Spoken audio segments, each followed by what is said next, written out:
Cost behaviour से, ठीक है, the economic behaviour of cost. Cost हमने कहा कि थ्री टाइप्स होती हैं, फिक्स्ड, वेरिएबल और सेमी वेरिएबल।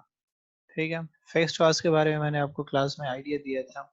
मैंने आपको कहा था कि फिक्स्ड कॉस्ट वो कॉस्ट होती है जो आपको हर हाल में पे करनी पड़ती है, चाहे आप उस चीज़ को जो है एसेट को जो है यूटिलाइज कर रहे हो या नहीं कर रहे, आपको उसकी पेमेंट करनी होगी। ठीक है, जो आपने स्पेसिफाई कर दी, जो आपके दरमियान जो है फाइनलाइज हो गई, जो डिसाइड हो गई, वो आपने पे करनी होगी। वेरिएबल वो कॉस्ट होती है जब आप जो है एसेट को जो है इस्तेमाल करोगे तब आपकी जो है कॉस्ट इनकर होगी, जब आप उसको इस्तेमाल नहीं करोगे आपकी कॉस्ट इनकर नहीं होगी। ठीक है, जिसकी एग्जांपल मैंने आपको फिक्स्ड ही कही थी कि घर है, आपने घर किराए पे ले लिया, तो किराया आपको देना पड़ेगा, चाहे आप उस घर में रहते हैं या नहीं रहते, चाहे आप अकेले रहते हैं या 50 बंदे रहते हैं, किराया आपको देना पड़ेगा। लेकिन उसी घर में बिजली का बिल है, तो बिजली का बिल देखें तो अगर आप जो है क्या करते हो, उसको यूज़ करते हो, तो आप जो है उसका किराया बिल दोगे। आप उसको यूज़ नहीं करते, बिल भी नहीं आएगा। ठीक है, लेकिन फिर हम जो है इलेक्ट्रिसिटी को कभी कभार जो है सेमी वेरिएबल में भी कंसिडर करते हैं। ठीक है, क्योंकि उसके जो यूनिट्स होते हैं वो फिक्स्ड होते हैं, उनके हमने स्लैब्स में कन्वर्ट किया होता है, तो वहाँ पे वो अमाउंट उसकी फिक्स्ड होती है, फिर जितना हमने इसको इस्तेमाल किया तो उसके अकॉर्डिंगली हमें चार्ज होता है। ठीक है, लेकिन इसकी दूसरी एग्जांपल जो है मैंने आपको कहा था कि आपके पास बाइक है, बाइक में आपने जो है पेट्रोल भरवा दिया, अब आप उसको इस्तेमाल करोगे तो आपका खर्चा होगा, आप इस्तेमाल नहीं करोगे तो पेट्रोल वैसे के वैसे ही पड़ा रहेगा। ठीक है, तो ये हमारे पास जो है थोड़ा सा कॉस्ट के बारे में था। अब यहाँ पे जो है हमने इनका बिहेवियर देखना है कि आपके पास इकोनॉमिक बिहेवियर इनका कैसे होता है कॉस्ट का। ठीक है, तो हम दो तरीकों से, मैंने आपको पहले भी कहा था, एक शॉर्ट रन होता है, एक लॉन्ग रन होता है। कोई उसको शॉर्ट रन भी कहता है, कोई इसको लॉन्ग टर्म भी कहता है, कोई शॉर्ट रन कोई लॉन्ग रन का जिक्र करता है इसके लिए। तो हमने उनके बिहेवियर को देखना है। तो शॉर्ट रन में मैंने आपको क्या कहा था कि शॉर्ट रन में आपके पास जो है कुछ चीज़ों के इफेक्ट अच्छे होते हैं, with the passage of time आप जो है उसका इफेक्ट को देखते जाए तो वो आपके पास जो है बैड होते जाता है। ठीक है, जिसमें इन्होंने जो है जिक्र किया हुआ है किस चीज़ का, इन्होंने कहा हुआ है लॉ ऑफ डिमिनिशिंग रिटर्न्स। ठीक है, तो लॉ ऑफ डिमिनिशिंग रिटर्न का कॉन्सेप्ट इन्होंने जो है लिया गया है law of diminishing marginal utility. एक ह्यूमन नेचर के बारे में उन्होंने बात की थी कि इंसान जो है एक चीज़ की जब ख्वाहिश करता है तो वो जो है एक लिमिट तक उसको चाहिए होती है, उसके बाद वो जो है उसके लिए नुकसानदेह होना शुरू हो जाती है। ठीक है, जैसे आपको सख्त प्यास लगी हुई है, तो अब आप जो है पहला जो है गिलास पानी का पीते हैं तो आपको बहुत ज़्यादा फ़ायदा होता है। ठीक हो गया, आपकी प्यास बुझना शुरू हो जाती है, दूसरा गिलास पीते हैं, फिर थोड़ा कम, फिर उससे तीसरा गिलास और कम। ठीक है, और चौथा और पांचवा, जब छठे गिलास तक पहुंचते हैं तो आप बिल्कुल कहते हो कि मैं फुल हूँ यार, मैं और नहीं पी सकता। आपको वो जबरदस्ती पिला देते हैं, आप जैसे तैसे वो पी लेते हो, लेकिन सातवें पे अगर आपको वो गिलास पिलाया जाए तो वो आपके लिए नुकसान का बायस बनता है, आप उसको वॉमिट कर देते हो। ठीक है, जितना पिया होता है वो भी सारा का सारा बाहर आ जाता है। यही चीज इन्होंने यहाँ पे ली हुई है शॉर्ट टर्म कॉस्ट बिहेवियर में, और इन्होंने उसको जो है कहा हुआ है कि हम जो है, जो माइक्रो इकोनॉमिस्ट के जो है इकोनॉमिस्ट हैं वो बिलीव करते हैं कि कॉस्ट भी आपके पास क्या होती है, वो डिमिनिशिंग रिटर्न्स पे जाती है। ठीक है, कि उनके रिटर्न्स भी जो है with the passage of time जो है डिमिनिश होना शुरू हो जाते हैं, खत्म होना शुरू हो जाते हैं। इस तरीके से रिटर्न्स आपको जो है वो नेगेटिव में बनना शुरू हो जाते हैं। तो कहता है कि as equal quantities of one variable factor of input such as labour और material are added to a fixed factor, output initially increases by a greater proportion, increasing returns and causing the average cost per unit to fall। ठीक है, अब ये कहता है कि इसमें जब हम जो है शॉर्ट टर्म के जो है कॉस्ट बिहेवियर का जिक्र करेंगे तो उसमें आपने दो चीजें याद रखनी। आपके पास दो फैक्टर्स होंगे, एक वेरिएबल होगा, एक फिक्स्ड होगा। ठीक है, और हम फिक्स्ड को देखेंगे कि उसमें जितने वेरिएबल चीजों को ऐड करते जाएंगे फैक्टर्स को, उसकी जो है फायदा अफादियत आपके पास कम होती जाएगी, बेनिफिट उसका कम होता जाएगा। ठीक हो गया, इनिशियली तो आपको जो है उससे फायदा मिलेगा, लेकिन जितना उसमें नंबर इंक्रीज होता जाएगा आपको जो है वहां से रिटर्न मिलना जो है वो जो है आपके पास इंक्रीज हो जाएंगे, और आपकी जो एवरेज कॉस्ट होगी वो आपके पास जो है फॉल होगी, लेकिन एक खास लिमिट तक। उस लिमिट के बाद जो है आपके पास क्या हो जाएगा, कहता है कि the addition to output will begin to decrease and average cost per unit will start to rise, और आप पे जो एवरेज कॉस्ट होगी वो बढ़ना शुरू हो जाएगी। अब इसकी एग्जांपल मैं आपको जो है वही हॉस्टल की देता हूँ जो मैंने आपको क्लास में कहा था कि आप क्या करते हैं कि आपने एक घर जो है रेंट पे ले लिया, उसमें जो है 2 रूम्स है, ठीक है। आपने जो है घर ले लिया किराए पे, आप 2 कमरे हैं उसमें और आप उसका जो है किराया देते हो 10,000। आपने देखा कि 10,000 मुझे अकेले जेब से देने पड़ते हैं, मैं जो है अपने साथ जो है दोस्तों को भी यहाँ पे जो है जगह दे देता हूँ, थोड़ा सा मुझ पे खर्चा कम हो जाएगा। अब आपने जो है दोस्तों को जगह दे दी, आपने जो है 2 दोस्तों को जो है पहले इनवाइट किया, वो आ गए तो अब आपने उनसे चार्ज किया 2,000 रुपीज, ठीक है। तो आपने 2,000 रुपए उनसे चार्ज कर लिए, अब आपके जो है 6,000 आपको जेब से पे करने पड़ रहे हैं। आप सोचते हो कि जगह तो स्टिल मेरे पास है, ठीक हो गया, ये तो हम तीनों एक रूम में भी एडजस्ट हो सकते हैं, दूसरे रूम में भी 3 ऐड कर देते हैं। आप 3 और बंदे लेकर आ जाते हो, ठीक है। और अब आपकी कॉस्ट क्या होगी, बराबर हो गए, ठीक है। 10,000 रुपए आपको उनसे मिलना शुरू हो गए, क्या गया, और आपके जो है जो अपना किराया है वो आप दे नहीं रहे। ठीक क्यों नहीं दे रहे, क्योंकि आपके पैसे उनसे पूरे हो रहे हैं। अब आप देख रहे हो, आप कहते हो कि यार ये तो जो है कोई फायदा मुझे नहीं हो रहा, ये तो सिर्फ जो है टोटल जीरो हिसाब से चल रहा है, मैं जो है कुछ बेनिफिट इससे कमा लेता हूँ। आप क्या करते हो कि रूम में जो है एक और बंदा उनके ले आते हो, 4 बंदे ले आते हो, 2,000 रुपए आपके लिए बचना शुरू हो गए। आप कहते हो कि ये तो बड़े अच्छे फायदे की बात है, 4 बंदे जब आ सकते हैं रूम में तो फिर जरा 5वां भी ऐड कर देते हैं, ठीक है, चौथा मैं अपने रूम में ऐड कर लेता हूँ, आप एक और ऐड कर लेते हो, फिर जो है और ऐड करते जाते हो, और इस तरीके से आप एक रूम में 7 बंदे को जो है जगह देते हो। अब 7 बंदे जो है रूम में हार्डली एडजस्टेबल है, ठीक है। आपकी जो है कॉस्ट कम हो गई है, आपको उससे उल्टा बेनिफिट मिल रहा है। लेकिन इसके बाद क्या हुआ कि जैसे ही आपने 8वां बंदा 9वां बंदा ऐड करने की कोशिश की, आपके प्रॉब्लम्स क्रिएट होना शुरू हो गए। क्यों प्रॉब्लम्स क्रिएट होना शुरू हो गए, क्योंकि आपको जो है अब वॉशरूम्स का इश्यू बन रहा है, किचन का इशू बन रहा है, ठीक है, वहाँ पे एडजस्ट होने का इशू बन रहा है, उनके लिए जो है अरेंजमेंट करने का इशू बन रहा है, आपके खाने का खर्चा बढ़ रहा है, आपके जो है बिजली का बिल भी ज़्यादा होना शुरू हो गया। तो अब एक लेवल तक आपको फ़ायदा मिला जब आपने 6 यूनिट्स उसमें एडजस्ट कर ली। लेकिन उसके बाद क्या हुआ, आपकी जो है जो हमने कहा कि एवरेज कॉस्ट जो है वो बढ़ना शुरू हो, कि इनिशियली 6 तक आपकी एवरेज कॉस्ट खत्म हो चुकी थी, उसके बाद जैसे ही आप एडिशनल लोगों को लेकर आते गए, आपका वो फ़ायदा जो है नुकसान में बदलता गया, क्योंकि जितने ज़्यादा लोग होंगे उतने ज़्यादा जो है ख़राब होने की चांसेस ज़्यादा हो जाएगी चीज़ें, वहाँ पे जो है बिजली ज़्यादा इस्तेमाल होगी, ठीक है? और उसके जो है आपका जो खर्चा है खाने वा वगैरह का वो भी मज़ीद बढ़ना शुरू हो गया। तो अब वो जो है क्या करिए आपकी एवरेज कॉस्ट को बढ़ाना शुरू कर दिया, ठीक है? सो आपका अब जो है आउटपुट क्या था, वो डिक्रीज़ होना शुरू हो गया और एवरेज जो है आपका कम हो गया। और यही बात इन्होंने जो है आपको दूसरी एग्जांपल दी है, मैंने तो अपनी वही पुरानी एग्जांपल के साथ रिलेट करके दिया, इन्होंने वर्कर्स के साथ एसोसिएट किया कि कम एक ऑर्गेनाइजेशन है वो क्या करती है, इंडस्ट्री है वहां पे वो क्या करती है कि मशीन लेकर आ जाती है, ठीक हो गया। तो मशीन आपके पास क्या हुआ, कहता है कि आपके पास फिक्स्ड हो गई, जितनी भी मशीनें थी वो फिक्स्ड थी, हो गया, कोई नई मशीन लेकर नहीं आए। लेकिन वेरिएबल क्या रखा उन्होंने, नंबर ऑफ वर्कर्स को। तो उन्होंने क्या कर दिया कि एक्स्ट्रा वर्कर्स लेना शुरू कर दिए उस मशीन के लिए। तो इनिशियली क्या था, एक लेवल तक तो उनको फायदा हो रहा था क्योंकि काम तेजी से होने लगा, तेजी से होने लगा जब वर्कर्स बढ़ते गए। उन्होंने इसी तरीके से जो है बढ़ाना शुरू कर दिया। तो इनके जो है क्या हो गई, एफिशिएंसी बढ़ गई, ठीक है, और एवरेज कॉस्ट जो है उनकी कम हो गई, जितनी आपके पास उन पे कॉस्ट आ रही थी, ठीक है। उसके बाद क्या हुआ कि ओवर स्टाफिंग हो गई।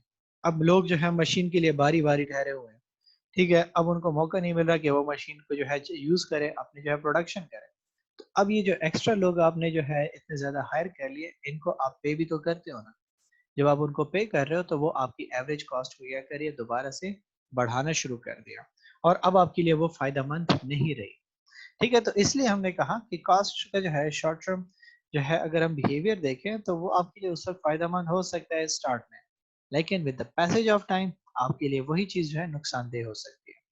और इसको हम जो है कहते हैं कि जी short run average total cost curve.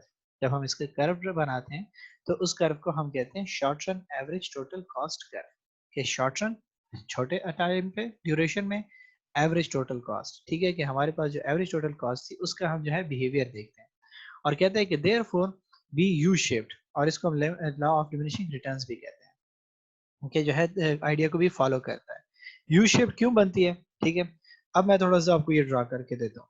हमने कहा कि हमने इनिशियली क्या किया कि बंदों को हायर कर दिया, ठीक है, बंदों को जब हमने हायर कर लिया तो हमारे पास क्या हुआ, हमें जो है फायदा होना शुरू हो गया। तो यहाँ पे हमने क्या किया है, कॉस्ट को रखा हुआ है लेफ्ट साइड पे वाई एक्सिस पे, और एक्स एक्सिस पे हमने आउटपुट को रखा हुआ है। तो जब हमने क्या कर दिया, बंदों को जब हायर कर लिया, नए बंदे जो है हमने अपने साथ फैसिलिटेट कर लिए, तो उसकी वजह से क्या हुआ, हमारी जो कॉस्ट थी वो जो है हमारे पास डिक्रीज होना शुरू हो गई। ठीक है, हमारी जो है वो कॉस्ट डिक्रीज होना शुरू होगी और हमारे यूनिट्स जो है वो ज्यादा प्रोड्यूस होना शुरू हो गए। लेकिन एक लिमिट तक, हमने कहा कि एक लिमिट तक वो आपके लिए फायदेमंद हो सकते हैं। उस लिमिट को क्रॉस करने के बाद क्या हो जाएगा, हमने कहा कि वो आपके लिए दोबारा से नुकसानदेह हो सकते हैं। तो इसीलिए जब से ये नुकसानदेह होना शुरू हुआ, हमारी कॉस्ट जो है क्या होगी, दोबारा बढ़ना शुरू होगी। सो इनिशियली आपके पास कॉस्ट रिड्यूस होती है, लेकिन एक खास पॉइंट तक, क्योंकि यहाँ तक जो है हम कहते हैं कि फायदा हो रहा है, आपकी जो है कॉस्ट कम थी, लेकिन उसके बाद दोबारा से कॉस्ट बढ़ना शुरू हो गई। और वही बात जो मैंने आपको कहा कि जब आप पहले गिलास पानी का पीते हो तो फायदा होगा, दूसरा गिलास पीते हो फायदा होगा, तीसरा पीते हो बैलेंस हो जाओगे, ठीक है, अफ्तारी में। फिर उसके बाद जितना इजाफी आप पीते जाओगे वो आपके लिए क्या हो जाएगी, नेगेटिव होना शुरू हो जाएगा, आपको नुकसान देना शुरू कर देगा। तो इसका कॉन्सेप्ट भी इसी तरीके से है। इसके बाद लॉन्ग टर्म बिहेवियर आ जाता है। लॉन्ग टर्म बिहेवियर का रूल क्या है?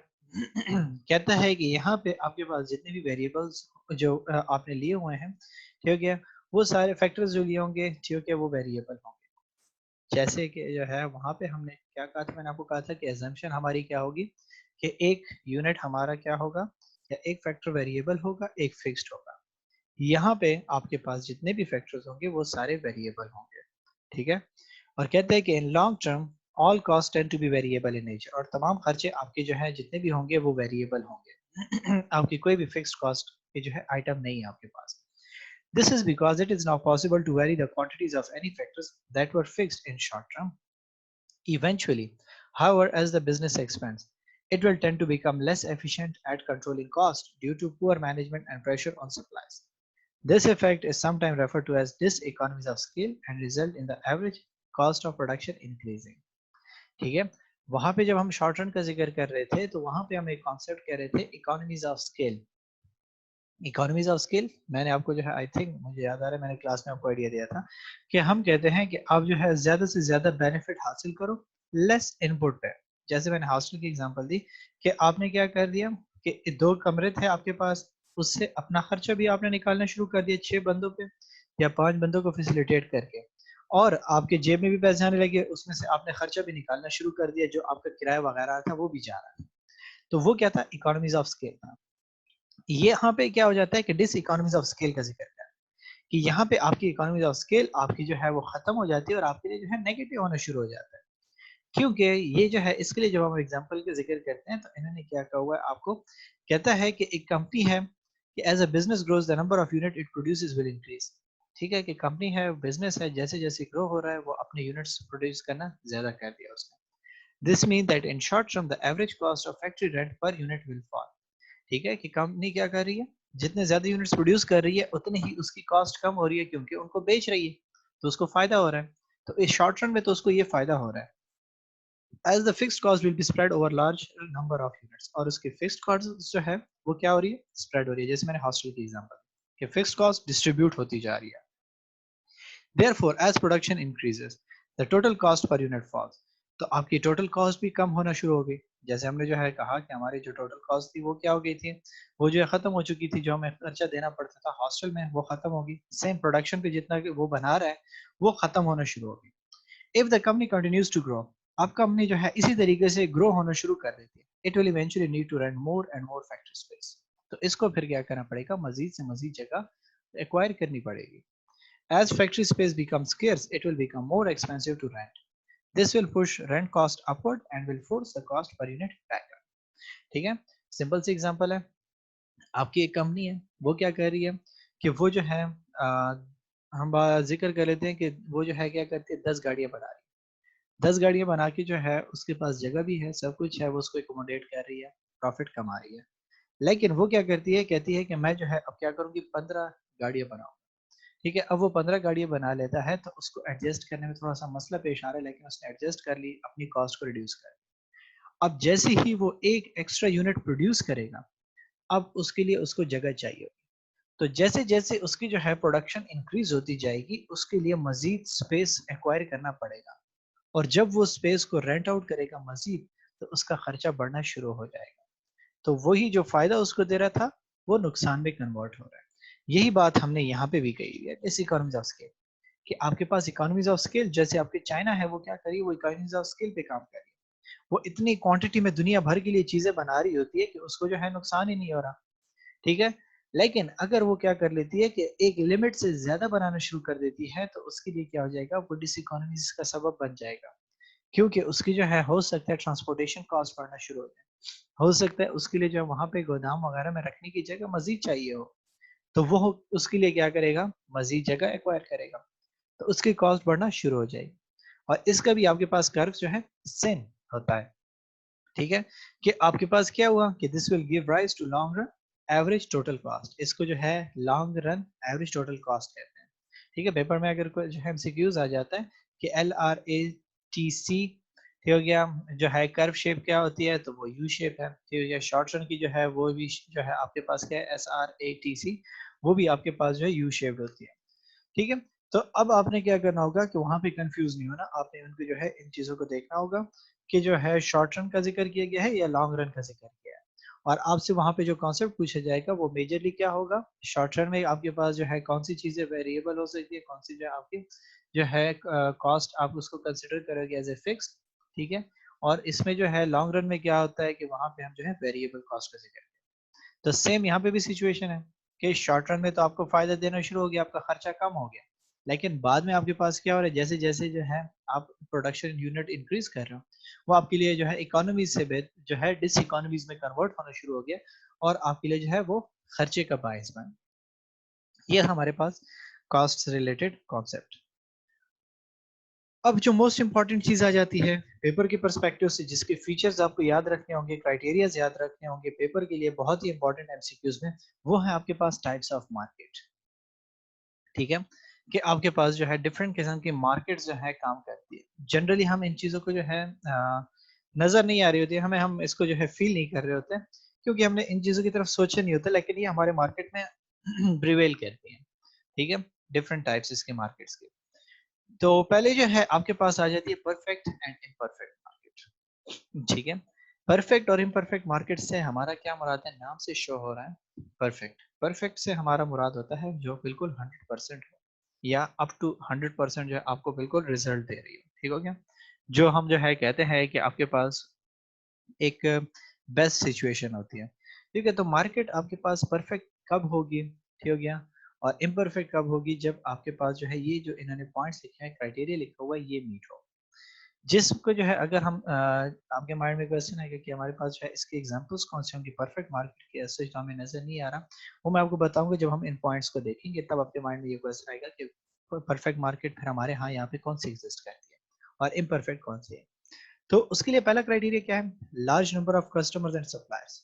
आपके पास जो है कस्टमर्स बहुत ज्यादा होंगे और सप्लायर भी बहुत ज्यादा होंगे, और कोई भी जो है मार्केट में लीडर नहीं होगा कि वो कहे कि मैं जैसे प्राइस रखूंगा सबको वो चीज लेनी होगी, या जो चीज मैं बना रहा हूँ वो लोगों को लेना होगा। हर बंदा अपनी प्रोडक्शन कर रहा है, हर बंदा अपनी मर्जी से उसको बाय कर रहा है, हर बंदा अपनी मर्जी से उसको सेल आउट कर रहा है।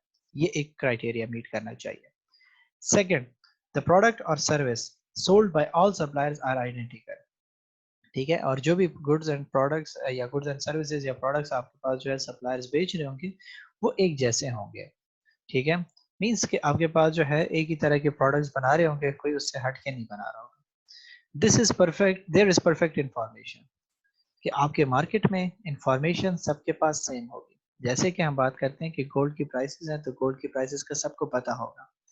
ठीक है, आपके पास जो है कल कुछ चीजें महंगी हो रही हैं तो आपको आज से पता होगा, सिर्फ खास लोगों को पता नहीं होगा। डॉलर जो है डाउन हो रहा है तो आपको भी पता होगा, दूसरे जो मार्केट में बैठे हुए हैं उनको भी पता होगा। तो सबको जो है कंप्लीट इन्फॉर्मेशन हासिल होगी। और यही बात लिखी है कि all customers and supplier have complete information the prices that goods and services are being sold at elsewhere in the market, कि दूसरे मार्केट में क्या प्राइस चल रही है, वहां पे लोग किस तरीके से इसको परचेज कर रहे हैं, यहाँ पे क्या तरीकेकार है, सबको कंप्लीट इन्फॉर्मेशन होगी। एंड सबसे इंपॉर्टेंट फीचर क्या है, नो बैरियर टू एंट्री और एग्जिट फ्रॉम द मार्केट, कि अगर कोई कंपटीटर मार्केट में आना चाहता है उसके लिए ओपननेस है। वो जो है अपने मर्जी से यहाँ पे compete कर सकता है आपके पास, ठीक है। अगर वो मार्केट से बंदा जो है निकलना चाहता है वो निकल सकता है, उसको कोई रोकेगा नहीं, कोई पूछेगा नहीं। ये जो है आपके पास परफेक्ट मार्केट की जो है आपके जो है क्राइटेरिया है जो मीट होना चाहिए। इसमें से जो भी पॉइंट मिसिंग होगा वो इम्परफेक्ट मार्केट को शो करेगा। अब क्वेश्चन आ जाता है हमारे यहाँ मार्केट परफेक्ट कौन सी है। तो अगर हम देखें तो ये थ्योरेटिकल फ्रेमवर्क है, ठीक हो गया। थ्योरी वाइज जो है हम इसको इम्प्लीमेंटेबल देखते हैं, लेकिन अगर हम इसको जो है इम्प्लीमेंट करें तो हमारे पास स्टॉक मार्केट में ऑलमोस्ट इन चीज़ों पे फोकस हो रहा है, ठीक है। 100% फिर भी आपके पास वो परफेक्ट मार्केट नहीं है, लेकिन अप टू सम एक्सटेंट आपके पास जो है ये जो शेयर्स और इनकी मार्केट होती है वहाँ पे अप टू सम एक्सटेंट इन चीज़ों पे फोकस हो रहा है। वहाँ पे हम जो है बात करते हैं, जब आप इंशाल्लाह आगे जाके पढ़ोगे फाइनेंस वगैरह, तो वहाँ पे हमें इन्फॉर्मेशन एसिमेट्री और उसका जिक्र करते हैं कि इन्फॉर्मेशन जो है सिमेट्रिक होनी चाहिए। हर बंदे के पास इन्फॉर्मेशन होगी तो वो जो है शेयर और इन चीज़ों को खरीदेगा, वो जो है मार्केट में जो है इन्वेस्टमेंट सही तरीके से कर सकेगा। तो वो उनकी तरफ आपको एग्जाम्पल्स नजर आती हैं। इम्परफेक्ट मार्केट में हमने कहा कि जो इन क्राइटेरिया को मीट नहीं करता, जो पॉइंट्स इसमें मिस होंगे, जो है लेट से अगर प्रोडक्ट डिफरेंट होंगे आपके पास तो भी आपके पास इम्परफेक्ट मार्केट है। अगर कस्टमर और जो है कम है और सप्लायर ज्यादा है तो भी इम्परफेक्ट है, ठीक है। अगर आपके पास क्या हो रहा है कि जो है इंफॉर्मेशन सबके पास नहीं है, ठीक है, तो भी जो है आपके पास इम्परफेक्ट है। अगर आप जो है आसानी से मार्केट में एंट्री नहीं कर सकते तो भी इम्परफेक्ट है।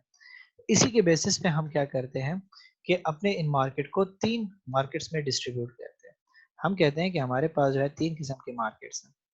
आपके पास एक जो है मोनोपोलिस्टिक है, ठीक हो गया, या मोनोपोलीज उसको कहते हैं, ठीक है। और दूसरा मोनोपोलिस्टिक कंपटीशन है, और तीसरा हमारे पास जो है ओलिगोपोलीज है, ठीक है। अब हम कहता है कि रियल वर्ल्ड में हमारे पास जो है, मैंने आपको पहले भी कहा कि सारे के सारे मोस्टली हमें इम्परफेक्ट मार्केट्स नजर आते हैं, ठीक है। इवन आप सब्जी के मार्केट को देख लो, आपको रेट्स पता नहीं होंगे, ठीक है। आप जो है मोबाइल फोन का देख लो, आपको जो है वहाँ पे वो रेट जो है चेंज मिलेंगे। कंपनी आपके जो है रेट्स वहाँ पे नेट पे शो कर देगी, वहाँ पे एक होगा, यहाँ पे पाकिस्तान में आपको जो है वो दूसरे रेट पे मिल रहा है। क्यों? क्योंकि कहीं पे करेंसी का फ्लक्चुएशन आ रहा है तो कहीं पे किस चीज़ का, तो वो डिफरेंट फैक्टर्स उसको इफेक्ट करते रहते हैं, ठीक है। तो अब हमारे पास सिचुएशन क्या है, ठीक है। अगर हम कुछ मोबाइलों में देखें तो वहाँ पे जो है परफेक्ट हो सकता है जो है उनकी प्राइसेस जो कंपनी देती है, जैसे क्यों मोबाइल है तो लोकल ब्रांड है आपका, तो उसने जो प्राइस बता दी वही प्राइस में आपको वो चीज़ मिल रही है। लेकिन फिर आपको वहाँ पे इन्फॉर्मेशन कंप्लीट नहीं होती, आपको जो फीचर्स वो बताते हैं वो उसमें जो है उस तरह से नहीं होते जो आप एक्सपेक्ट कर रहे होते हैं, ठीक है। तो समहाउ उसमें कुछ ना कुछ पॉइंट्स मिसिंग होते हैं। तो इसी के बेसिस पे ने कहा कि हमारे पास मार्केट में 3 किस्म के जो है इम्परफेक्ट मार्केट्स होती हैं, जिसमें एक मोनोपोलीज, एक मोनोपोलिस्टिक कंपटीशन, और एक हो जाता है ओलिगोपोलीज, ठीक है। लास्ट की एक बात को थोड़ा सा हम देख लेते हैं। कहता है कि competition is an important concept in economics and refers to the rivalry amongst sellers as they try to increase their profits, sales volume, market share by varying their marketing mix, ठीक है। मार्केटिंग मिक्स हमने पढ़े हुए हैं, 4 piece का जिक्र कर रहा है। कहता है कि कंपटीशन इकोनॉमिक्स में बहुत ही इंपॉर्टेंट है, क्योंकि कंपटीशन नहीं होगा तो वो मुल्क जो है तरक्की नहीं करती, वो सेक्टर आपका तरक्की नहीं कर रहा होता। तो जहाँ पे कंपटीशन हो रहा होता है वहाँ पे क्या होता है कि प्रॉफिट्स ज़्यादा होते हैं, कंपनीज के सेल ज़्यादा हो रही होती है, और मार्केट शेयर वो ज़्यादा जो है कैप्चर करने की कोशिश करते हैं। मार्केट शेयर से मुराद नंबर ऑफ कस्टमर्स उनके पास कितने हैं, कितने लोग जो है उसका प्रोडक्ट खरीदते हैं, किन एरियाज में खरीदते हैं, इसको हम कहते हैं मार्केट शेयर। तो अब इसमें अगर हम देखें तो पहले हमारे पास आ जाती है मोनोपली। मोनोपली आपके पास आसान है, नाम आपने सुना होगा, ठीक है, मोनोपलीज का।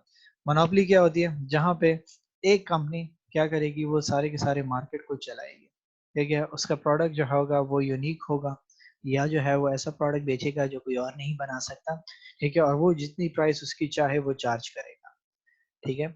सो जिसके फीचर्स क्या होंगे? Only one major in the supplier in the market, सिर्फ एक ही सप्लायर होगा मार्केट में, और कोई नहीं होगा। No close substitute available for the supplier's product, कोई क्लोज सब्सिट्यूट उसके पास मार्केट में अवेलेबल नहीं होंगे, ठीक है। दूसरा लेवल बदल नहीं होगा उसका। Supplier is there for free to set price due to the lack of competition, और कंपटीशन कम होने की वजह से सप्लायर अपनी मर्जी की कीमत रख सकता है। जैसे कि मैं आपको जो है वापडा की एग्जांपल दे दूं, ठीक है। अब तो आपके पास सब्सिट्यूट आ गया है कि जी सोलर प्लेट्स हैं, लेकिन वो भी बहुत एक्सपेंसिव है, ठीक है। लेकिन वापडा तक फिर भी नहीं पहुंच सकती, उसकी बैटरीज और वो चीज़ें जो है काफ़ी एक्सपेंसिव पड़ती हैं। तो क्या है, वापडा आपके पास मोनोपोलिस्टिक है, ठीक है। उसने जो है मोनोपोली बनाई हुई है, लोड शेडिंग करती है, आप कुछ नहीं कर सकते हैं। बिल आपका ज्यादा आ जाए आप कुछ नहीं कर सकते, ठीक है। आपके जो है यूनिट्स बढ़ा दिए जाते हैं, आप कुछ नहीं कर सकते।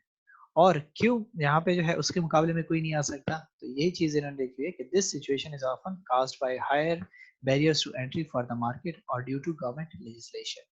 या गवर्नमेंट उसको अलाउ नहीं करती, या फिर वहाँ पे जो है बैरियर्स बहुत ज्यादा होते हैं, उसके लिए जो है मसले बहुत ज्यादा होते हैं कि वो बंदा जो है वहाँ पे सरवाइव कर सके या जो है कम्प्लीटली मार्केट में एंटर हो सके। जैसे अब सोलर प्लेट्स वगैरह का सिस्टम है, तो वो चीजें जो है पाकिस्तान में अब कोशिश हो रही है कि लोग जो है उसको यूटिलाइज कर रहे हैं, लेकिन इतना एक्सपेंसिव है कि हर बंदा अफोर्ड नहीं कर सकता।